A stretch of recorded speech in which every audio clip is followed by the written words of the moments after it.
What's good, everybody? This your boy Mike coming to you from Reality Warriors. Yo, I got a question. Do spiritual topics pique your interest? Do you desire unique conversations? Sit down, calm your mind, just have a conversation. And after we have a talk, if you feel like you got information of substance, like and subscribe to the channel.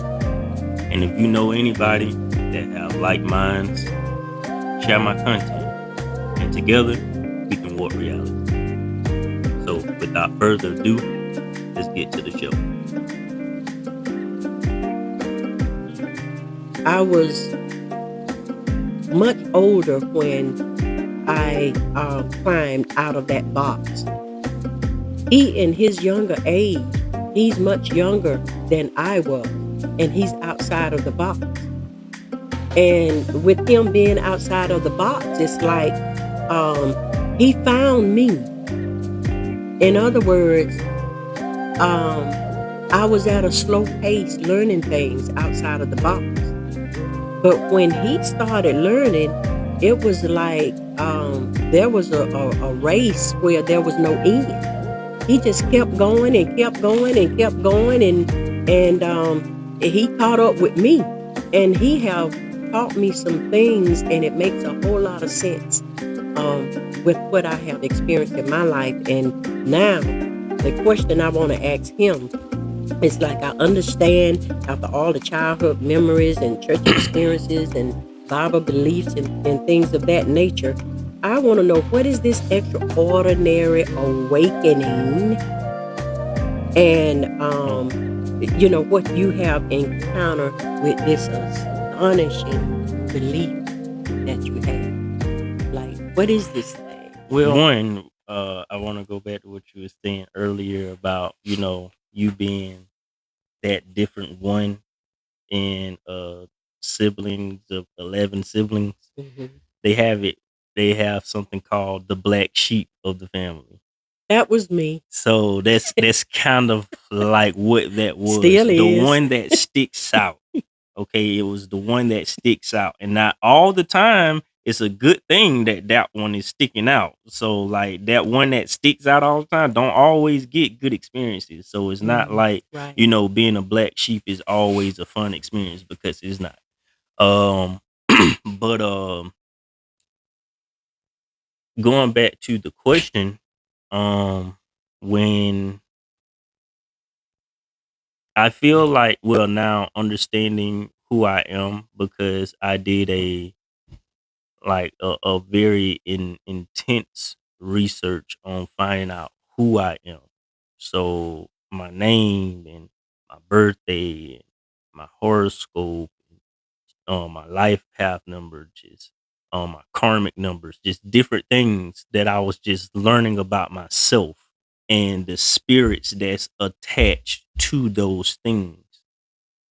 And I started looking into uh parents. So it's almost like a mixture. Well, it is literally just like this, where it's a mixture of you and whoever you created me with made a mixture of something, and that was my foundation. And I feel like I took a lot of good traits from you and dad. A few little, traits here and there that, kind of used for defense mechanisms. Mental defense mechanism, physical defense mechanisms, whatever. But I feel like I took a lot of good traits from you all, and I feel like y'all did a great job. Whatever you did there. We ain't gonna talk about how it happened, but but yeah, but just over time,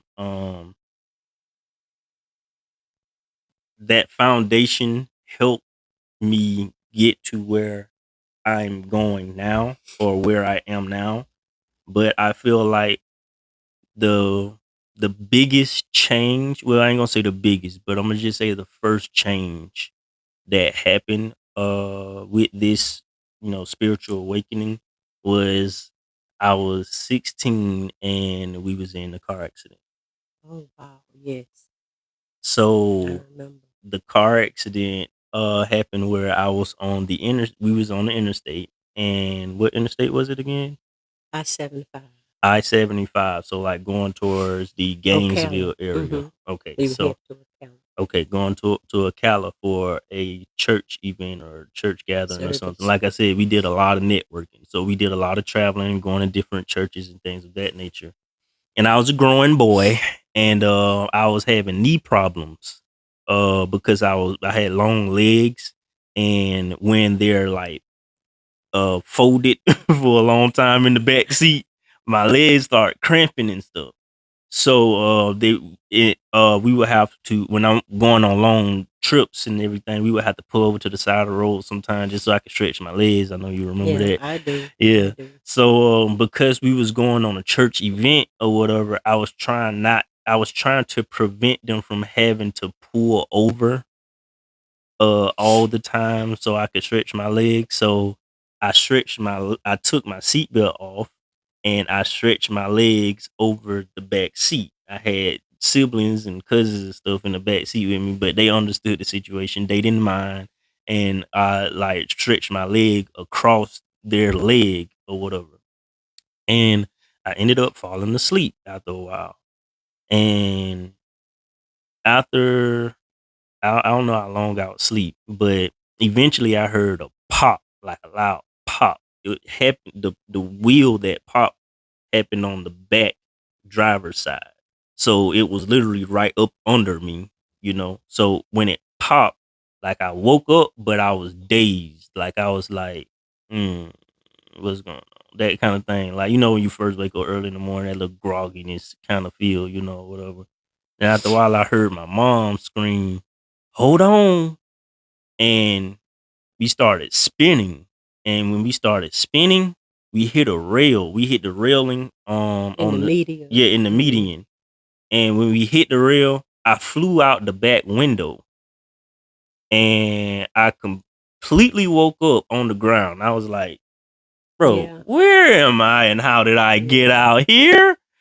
Not Mhm. no understanding that we was just in an accident and you just got thrown out the vehicle. Like I that wasn't registering to me at the time. I was just like, bro, I just woke up and I'm on the ground. Where are we? So I get up and I see the car and like the car is all messed up and stuff. So I start running to the car. I'm like, yo, what is going on? Well, it was a The van. It van. was a Yeah. minivan. So I'm like, yo, what's going on? So I'm running to them. They trying to get out the car to get to me because I was the one that was thrown out the car. This is not clicking Right. in my head at the time that bro, you was thrown out the car. So Uh-huh. I we they get out the car and we get to each other and stuff like that, and then everybody started crowding around me. Like everybody just focus was just on me. I'm like, Mhm. yo, bro, everybody was in the accident. Why y'all just so focused on me? Again, it's Mhm. not registering. You was thrown out the car.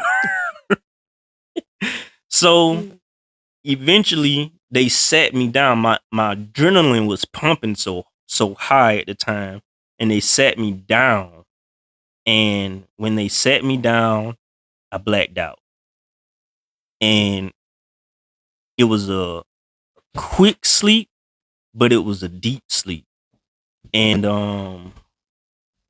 then it was like everybody was trying to like keep me awake. They kept saying stuff and like kind of shaking me a little bit to keep me Calling your awake. name and Yeah, stuff. calling my Mhm. name and everything to try to keep me awake. And I just felt so droopy kind of feel, whatever. Then the Mhm. ambulance people came and they picked me up and stuff, and he was talking to me about football and everything. I remember that. Mhm. But they was just doing stuff to try to keep me awake. But within that short period of me blacking out, it was like a change happened then.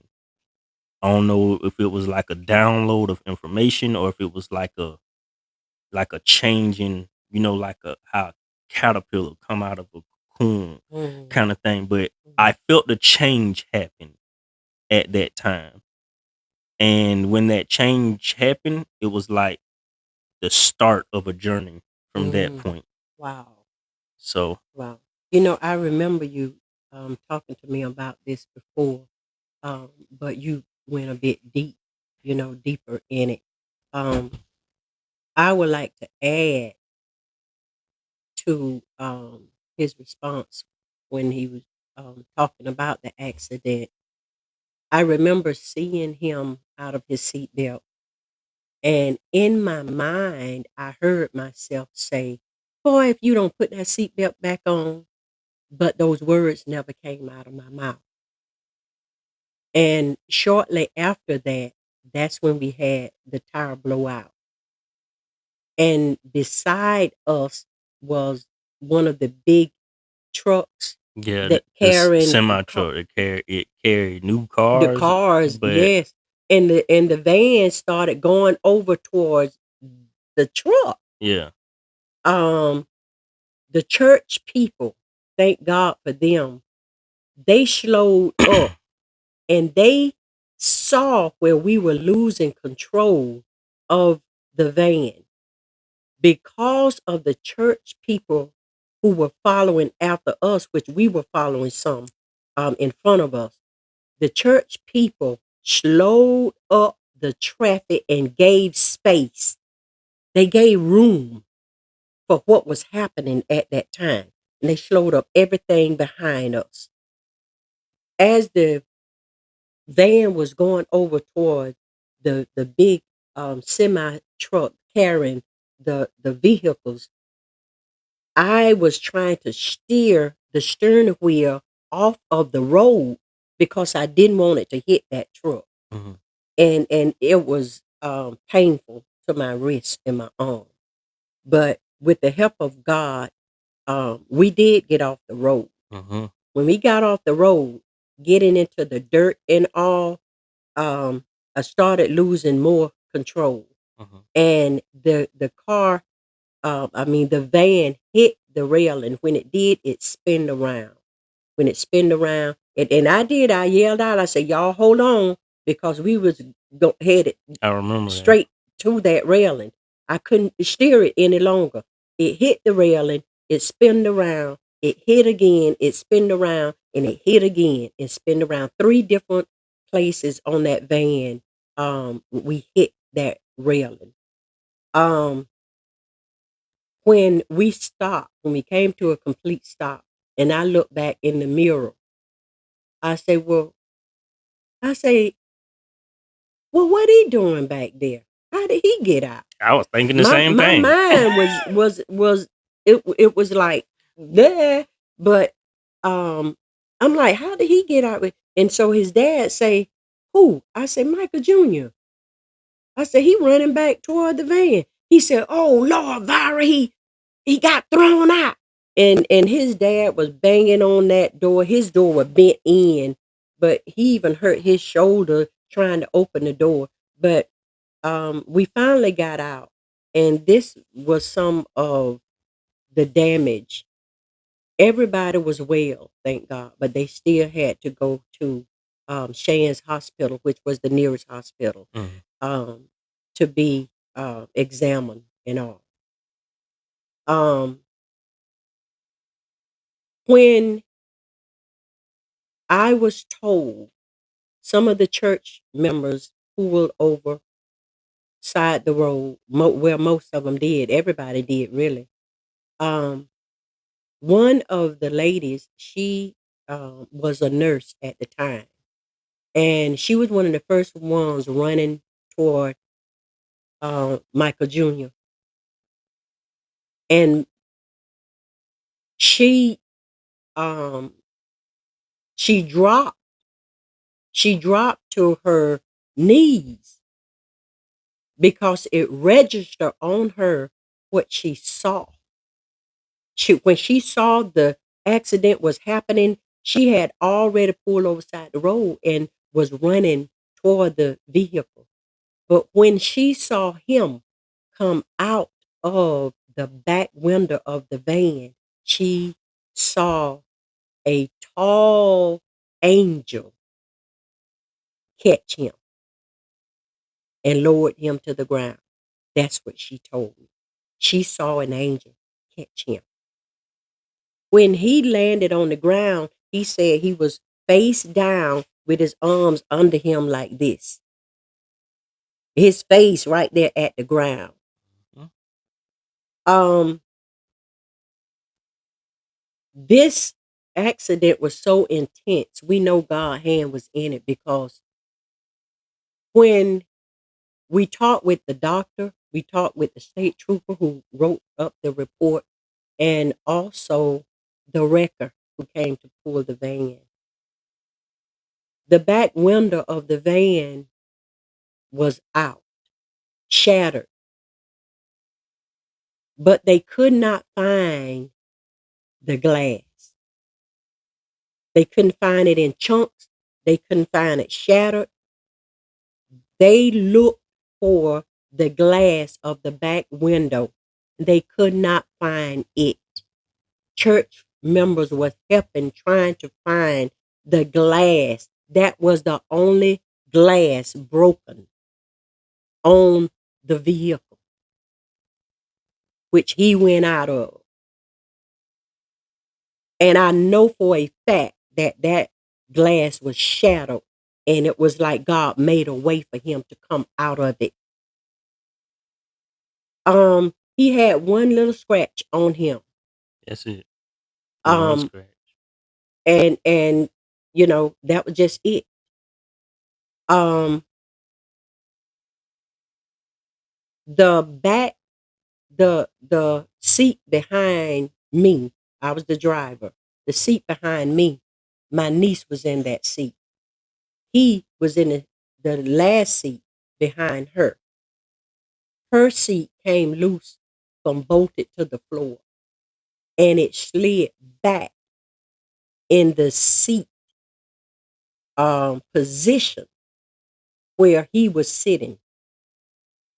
The way her seat was sitting there, it looked like it was lined up with the rest of the seat where my youngest daughter and my middle age daughter was sitting.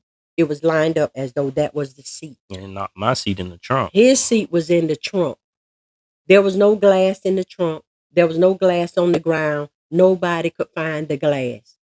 The doctor said if he would have not been in his um, seatbelt, if he would have been in his seatbelt, he would have been dead, or if he lived, he would have been paralyzed. The state trooper did not write up um, he not being in a seatbelt or anything like that. He said it's a good thing he wasn't in the seatbelt because he lived. So God does things for a reason. We don't understand sometimes why, but the older we get, we will understand. I want to say this. I believe in his awakening. I have saw I've seen some things um about his life. I've heard him talk. I know his studying. He shared them with me. And I want to say to his audience, when you look at his videos, remember who he is. He is a young man of God. He is chosen. He has developed and has come from so far away and has risen from so deep down, and he's yet developing. When you look at his videos, don't just view them. If you get anything out of his videos, click like. Let him know it's okay to view anything, but viewing is only letting us know, letting him know you saw his video. When you click like on his video, that let us know he have reached you or he has touched you in some kind of way. I find myself looking at people videos and I like them and I forget to click like. I'm asking, click like. If he break through anything, if there's a prayer you prayed and it was answered through his video, if there's um, a goal you was looking for information about to reach a goal and it clicked by watching his video, click like. If there's any if there was any kind of feeling you had, a mood at the time, and you watched this video and it just changed all of that, click like. Let's help each other. There are so many people trying to reach a nation of people all over the world. And we can do that by coming together and letting each other know, I like what you say. I like what you did.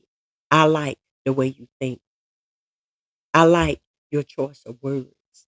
I like your personality. And it's so much more I can put behind like.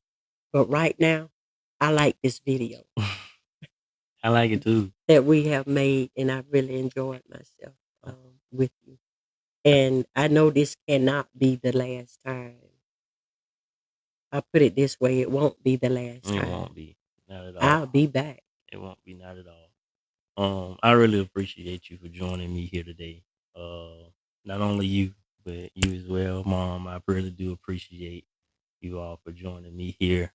Um, going back to what she said about liking the video and stuff, I was looking at TikTok, and there was a video that showed up that said there's 4 times a person change in their life. Mm, The first time is when they hurt enough mm, where they are forced to change. The second time where they experience enough where they are inspired to change. They see mhm, enough like from mhm, different people where they are inspired to change.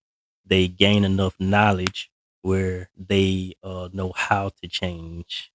And the mm. last one is when they receive enough where they can change. Wow. And we all know how social media is when it comes down to how many likes and how many views and stuff you get.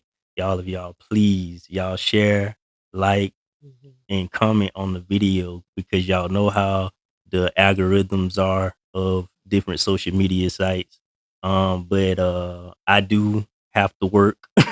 So Don't we all? yeah, we have to work, but I would love to, get paid from doing my passion, which is Mm, talking to y'all and, you know, experiencing and learning different things so that I may be able to bring that information back to you all and teach and show you all a new way of life or a way to continue to grow on your path. But, I still got bills and I still got to work. So, my time is, limited in certain places, but it's getting better. It's getting better. And mm, I'm really thankful for the experiences that I'm getting. Um, but, you all could definitely help, with that passion by just simply clicking the like button and sharing this video with a friend. So I appreciate y'all for joining me here again for another awesome video of Reality Warper. And catch me on the next episode. and don't forget to subscribe. Subscribe. Peace.